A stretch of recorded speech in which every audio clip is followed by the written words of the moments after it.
Hi hello welcome to my channel Kalyani journals in Telugu. So Mahatma Gandhi university నుంచి ఎవరైతే degree చదువుతున్నారో మనకి 2025 to 2026 course structure అయితే మనకి సో చేంజ్ చేశారు. సిలబస్ కూడా మనకు కొంచెం చేంజ్ అయింది.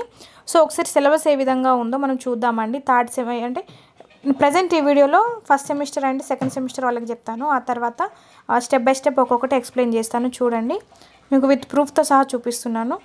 25 to 26 బ్యాచ్ ఆన్వర్డ్స్ అని చెప్పేసి ఉంది కదా.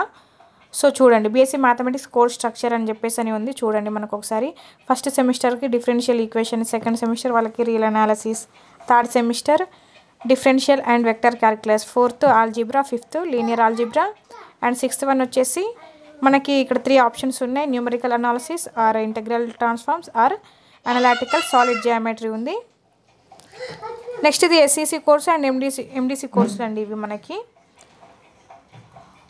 సో చూడండి, నెక్స్ట్ ఇప్పుడు ఒకసారి సెమిస్టర్ 1కి ఏ విధంగా సిలబస్ ఉంది, ఏమేమి వస్తాయి మనకు అనేది చూద్దాం. Okay, semester 1 differential equations. Okay, so ఇందులో మనకి కంప్లీట్గా 4 యూనిట్స్ ఉంటాయండి. 4 యూనిట్స్ ఉంటాయి. సో 4 యూనిట్స్లో ఫస్ట్ యూనిట్ వచ్చేసి మనకి differential equations of first order and first degree. So ఇందులో ఇంకా మనకి సబ్ పార్ట్స్ ఉంటాయి. నెక్స్ట్ యూనిట్ 2 చూసుకుంటే equations of first order but not of the first degree. Okay, so ఇందులో కూడా మనకు మళ్ళీ సబ్ ఆర్డర్స్ ఉంటాయి. ఇందులో ఇంకొక సెకండ్ వన్ వచ్చేసి applications of first order differential equations. Okay, ఈ 2 టైప్స్ వచ్చేసి మనకి యూనిట్ 2లో ఉంటాయి. అదేవిధంగా యూనిట్ 3 చూసుకున్నట్లయితే higher order linear differential equations. ఇందులో మళ్ళీ మనకు సబ్ టాపిక్స్ ఉంటాయి.